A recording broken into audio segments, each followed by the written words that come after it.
everything was still a mystery to me, I went with an English friend to Brighton for the day, and there I saw my first seaside pier. The idea of constructing a runway to nowhere was one that would never have occurred to me. I asked her what it was for.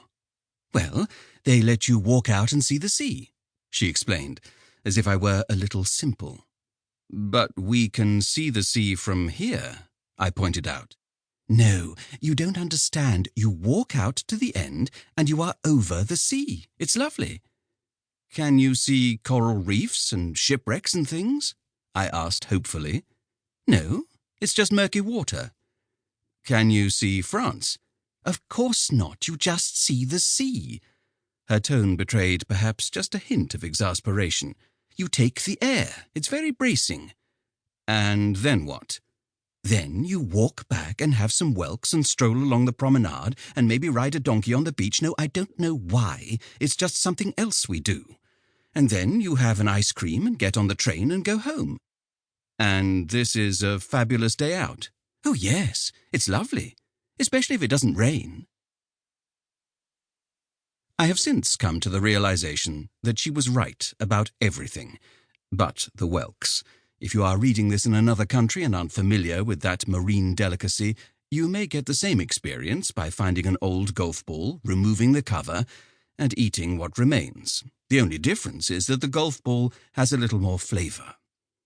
Indeed, after some 30 years of devoted observation, I have come to appreciate that the things that make England what it is, which is to say, like nowhere else on earth, and however peculiar they may seem at first blush, are actually quite endearing and often deeply admirable. This is a book about those things. 4 qualities in particular, I think, set English icons apart and make them more memorable, more individual, vastly more noteworthy than icons elsewhere.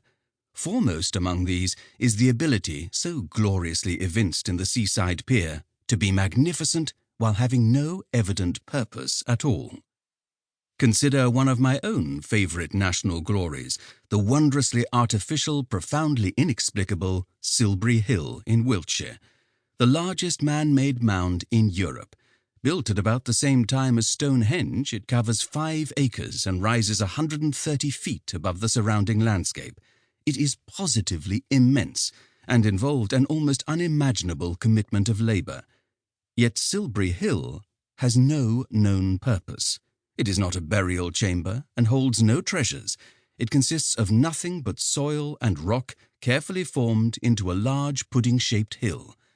All that can be said for certain is that some people, at some time in the very distant past, decided, for purposes we cannot guess, to make a large hill where previously there had been none.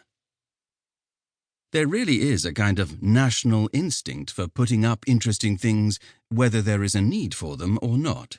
You see it in chalk horses carved in hillsides and Scottish brochs and dry stone walls climbing up and over preposterously steep and craggy slopes. Who cares where the sheep go when they get up there? I have always been convinced that the starting point for Stonehenge was some guy standing on Salisbury Plain and saying, "You know, what this place needs is some really big rocks." Which brings us to the second distinctive quality of English icons, their ubiquity. Let us rush to London, to modern times, so I can show you what I mean.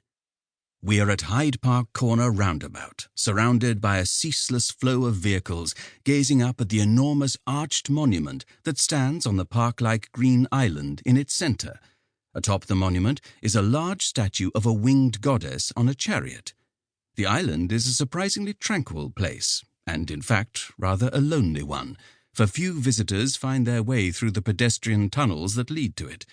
Fewer still are aware that the arch contains a charming museum and a lift that takes you to a lookout terrace where you can get one of the most splendid views in London.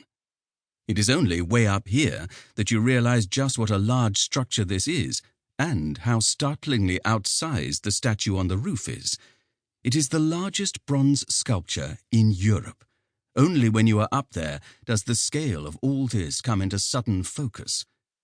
This is a monumental edifice indeed. Now,